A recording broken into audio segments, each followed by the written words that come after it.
வணக்கம். விக்கி ப்ரோஸின் ஜோதிட நுண்ணறிவு பேஜுக்கு உங்களை வரவேற்கிறோம். இன்றைக்கு அடுத்த நிலையாக காரகம் ஆதிபத்தியம் அப்படின்ற விஷயங்களை இன்றைய கிளாஸ் நம்பர் 14 பார்க்க போறோம். இந்த காரகம் ஆதிபத்தியத்துல தான் நிறைய கன்ஃபியூஸ் வரும். பலன் எடுக்கும் போது தடுமாறக்கூடிய இடங்கள் இந்த இடமா தான் இருக்கும். சோ இன்றையிலிருந்து ஒரு லக்னத்தை சூஸ் பண்ணி அந்த லக்னத்தினுடைய 12 வீடுகளையும் 12 ஆதிபத்தியங்களையும் விளக்கக்கூடிய ஒரு அமைப்பாக மேஷ லக்னத்துல இருந்து தொடங்கலாம். மேஷத்தினுடைய அமைப்புகளை பார்க்கலாம். இப்போ வாங்க நேரடியா கிளாஸுக்கு போயிடலாம். விக்கி ப்ரோ ஜோதிட நுண்ணறிவு கிளாஸ் 14. இன்றைக்கு தனியாக சில விஷயங்களை சொல்லிக் கொடுக்க போறேன். காரகம் என்றால் என்ன, ஆதிபத்தியம் என்ன. காரகம் ஆதிபத்தியம் இந்த இடத்துல தான் கன்ஃபியூஸ் ஆவீங்க. நேற்று ஒரு ஜாதகத்துல அப்படியே பலன் சொல்லிட்டு வந்தேன். எல்லாத்தையும் நீங்க சொல்லிட்டீங்க. ஒரு 17 நிமிஷம் நினைக்கிறேன். எல்லாத்தையும் நீங்களே சொல்லிட்டீங்க. என்ன கேட்கணும் கேட்டா ஒன்றும் இல்லை பிரதர்னு கால் கட் பண்ணாங்க. இதுக்கு முதல் விஷயம் இந்த காரகம் ஆதிபத்தியம் என்னன்னு தெரியணும். முதல்ல காரகமும் ஆதிபத்தியமும் லக்னத்துக்கு மட்டும்தான், ராசிக்கு இல்ல. ஒருவேளை நீங்க மேஷ லக்னக்காரரா இருக்கீங்க, லக்னம்னா இந்த மாதிரி 2 ஸ்ட்ரோக் இருக்கும். ஓகேங்களா? சரி, நீங்க மேஷ லக்னக்காரரா இருக்கிறீங்க. ஓகே, உங்களுக்கு யாரை போட்டு எக்ஸ்பிளைன் பண்ணலாம்? சூரியன். ஓகே, சூரியன் எக்ஸ்பிளைன் பண்ணலாமா? சூரியன் உங்களுக்கு சன். சூரியன் உங்களுக்கு 1 2 3 4 5 ஐந்தாம் ஆதிபத்தியம். ஆனா காரகம் மிந்த ஏற்கனவே சொன்ன தந்தைக்கு காரகன்,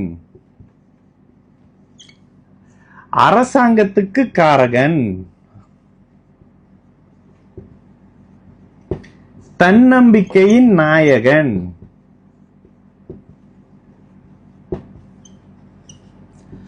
அதிகாரம்,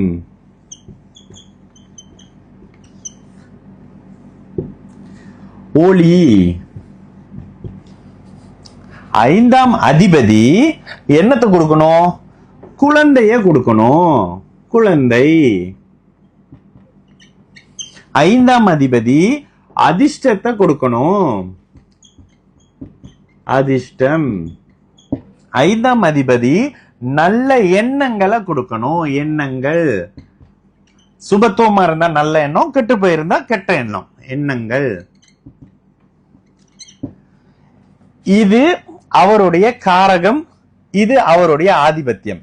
இது லக்ன ஆதிபத்தியம், இது 2வது ஆதிபத்தியம், இது 3வது ஆதிபத்தியம், இது 4வது ஆதிபத்தியம், இது 5ஆம் ஆதிபத்தியம். இந்த 5ஆம் ஆதிபத்தியத்தினுடைய இந்த வீட்டினுடைய ஓனர் சூரியன்றதுனால இந்த 2 விஷயத்தையும் இந்த ஜாதகருக்கு இவர் எப்படி கொடுக்க போறாருன்றது தாங்க தசாபூத்தியில வர்ற மேட்ரிக். இப்போ இதுல உங்களுக்கு புரியுதா? இவர் காரகமும் ஆதிபத்தியமும் என்ன? எல்லா லக்னத்துக்கும் 5ஆம் ஆதிபத்தியம். இந்த குழந்தை, அதிர்ஷ்டம், எண்ணங்கள், பூர்வ புண்ணியம்னு வரும். இந்த பூர்வ புண்ணியம் நம்ம பார்க்காதனால அதை பத்தி பேச மாட்டோம். 5ஆம் பாவகம் தரக்கூடியது குழந்தை, அதிர்ஷ்டம், நல்ல எண்ணங்கள் அப்படின்ற தன்மை எந்த லக்னமாக இருந்தாலும் இது இப்படியே மெயின்டைனா இருக்கும். ஆனா அந்த அதிபதியோட காரகம் அந்த கிரகத்துக்கு ஏத்த மாதிரி மாறும். இது ஆதிபத்தியம், இது காரகம், சூரியனுடைய காரகம், சூரியனுடைய தன்மைகள். ஓகேங்களா? இதே அமைப்ப ஏன்னா இந்த இடத்துல உங்களுக்கு எல்லாமாவும் விளக்கணும் அப்படின்னு பாக்குறேன். ஒரு கிளாஸ்ல எல்லா கிரகத்தையும் விளக்குறதுக்கு முயற்சி பண்றேன். சந்திரன் 4ஆம் இடத்துல இருக்காரு. சந்திரன், மூன். இங்கதான் லேசா ஜோசியம் உங்களுக்கு பிடிப்படும். இந்த இடத்துல ஒரு திக்பலம்ன்றதெல்லாம் இப்ப பார்க்க வேண்டாம். சரி, இந்த சந்திரனுடைய இந்த இடத்துல இவருடைய ஆதிபத்தியம் 4ஆம் ஆதிபத்தியம். தாய், மனைவி,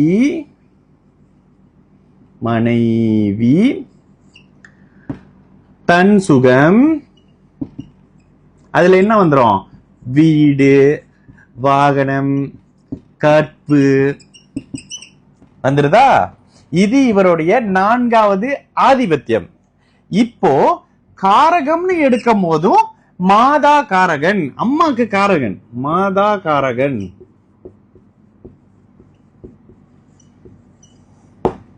வேற என்னத்துக்கு காரகன்? ஒளியான வெள்ளை நிறங்களுக்கு, வெள்ளை நிறம் சம்பந்தப்பட்ட பசும்பால், தேங்காய்பால், அரிசி. வேற என்ன இருக்கு? இயற்கையிலிருந்து வரக்கூடிய அத்தனையும், உப்பு, கடல் சார்ந்த கடல்ல இருந்து வரக்கூடிய மீன் கீனு தண்ணி இல்லாம எதெல்லாம் இல்லையோ அத்தனையும் சந்திரனின் காரகம். மனோகாரகன், மனசுக்கு காரகன், மனசுக்கு காரகன். இப்போ இந்த சந்திரனுடைய ஆதிபத்தியம் 4ஆம் ஆதிபத்தியம்.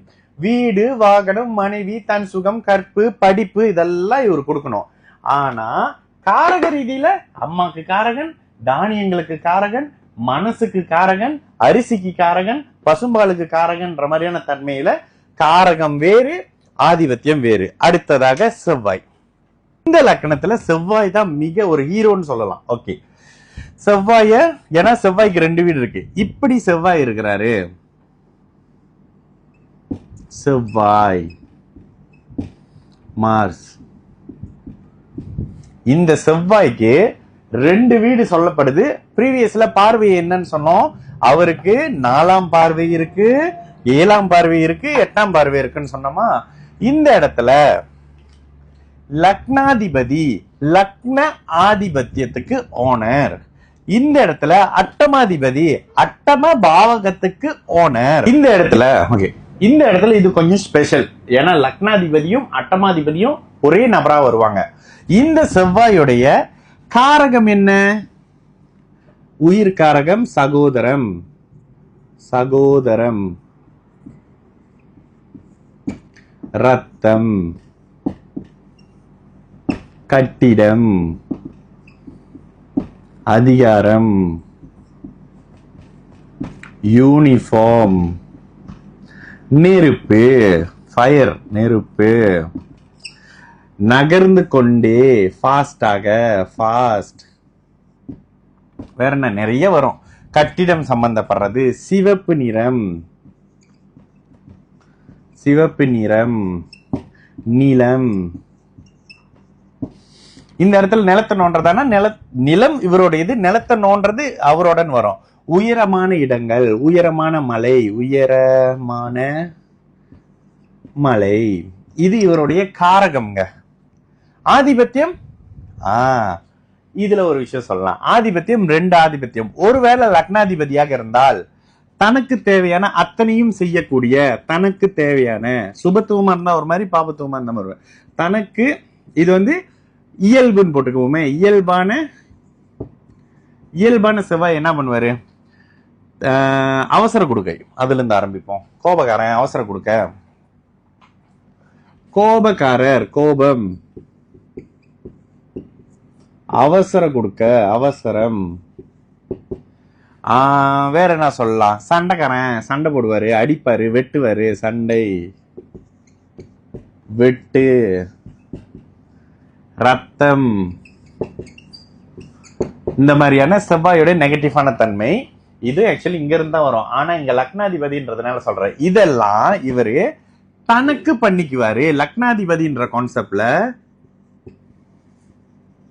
லக்னாதிபதின்ற கான்செப்ட்ல இவரு தனக்கு பண்ணிக்குவாரு, தனக்கு. இதே ஜாதகத்துக்கு அட்டமாதிபதியா வராரு. அட்டமாதிபதினா என்ன? இதே வழிகள்ல, இதே காரக வழிகள்ல அட்டம கடன், நோய், வம்பு, வழக்கு, இந்த காரக ரீதியில வரும். சகோதரரால கடன் வரும், சகோதரரால வம்பு வழக்கு வரும், ரத்தத்தால நோய் வரும், கட்டிடத்தால கடன் வரும், நெருப்பால வம்பு வழக்கு வரும், நெருப்பால நோய் வரும். தீ குளிக்கிறவங்களாம் அந்த மாதிரிதான். நெருப்பு சம்பந்தப்படுற காயம் படுறவங்களுக்கு செவ்வாய் ராகு இல்லாம இருக்காது. நகர்ந்துகிட்டே இருக்காரு, வேகமா நகர்ந்து போய் ஆக்சிடென்ட் ஆயிட்டாருங்க. செவ்வாய். சிவப்பு நிறம் சம்பந்தப்படுறது, நிலம் சம்பந்தப்படுறது, இதெல்லாம் இந்த இடத்துல செவ்வாய் சம்பந்தப்படும் போது செவ்வாய் தசையில இதெல்லாம் நடக்கும்.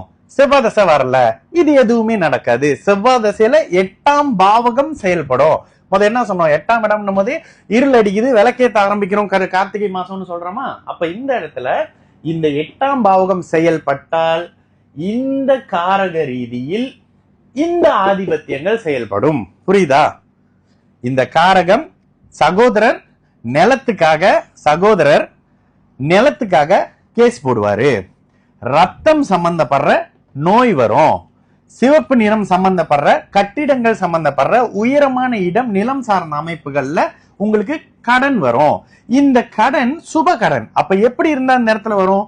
குரு ஒருவேளை இங்க இருந்து பார்த்தாருன்னா 1 2 3 4 5ஆம் இடத்தை பாக்குறான்ற பட்சத்துல கடன் வரும், சுப கடன் வரும்.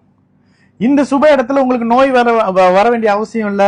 எதிரிகள் வந்தா கூட எண்ட்ல நீங்க வெற்றி பெற மாதிரியான எதிரி அமைப்புகள் வரும். ஓகேங்களா? இந்த மாதிரியான அமைப்புகள்ல காரகம் ஆதிபத்தியம். ரொம்ப சிம்பிளா சொல்லியிருக்கேன். இது உங்களுக்கு புரியுதான்னு பாருங்க. இன்றைய ஆதிபத்தியம் காரகம் இந்த அமைப்புகளுக்குள்ள மேஷ லக்னத்துக்கு சூரியன், சந்திரன், செவ்வாய் என்ன மாதிரியான ஆதிபத்தியங்களை கொண்டு காரக ரீதியில பலன் செய்ய போறாங்க, காரகத்தை வச்சு ஆதிபத்திய ரீதியில பலன் செய்ய போறாங்க அப்படின்றத 3 கிரகங்களுக்கு பார்த்தோம். கண்டிப்பாக எல்லா 7 கிரகங்களுக்கும் ராகு கேதுவை தவிர்த்த மற்ற எல்லா கிரகங்களுக்கான அமைப்புகளையும் இந்த இடத்துல படிப்படியாக பார்க்கலாம். இன்றைய கிளாஸ்ல இந்த அமைப்புகளை பார்த்திருப்போம். அடுத்த வார கிளாஸ்ல நம்ம குரு மாதிரியான குரு, சனி, புதனுடைய அமைப்புகளை பார்க்கலாம். மீண்டும் அடுத்த கிளாஸ்ல உங்களை சந்திக்கிறேன். அதுவரையிலிருந்து விடைபெறுவது நான் உங்கள் விக்கி ப்ரோஸ். நல்லது நடக்கும், எல்லோரும் நல்லா இருப்போம். வணக்கம்.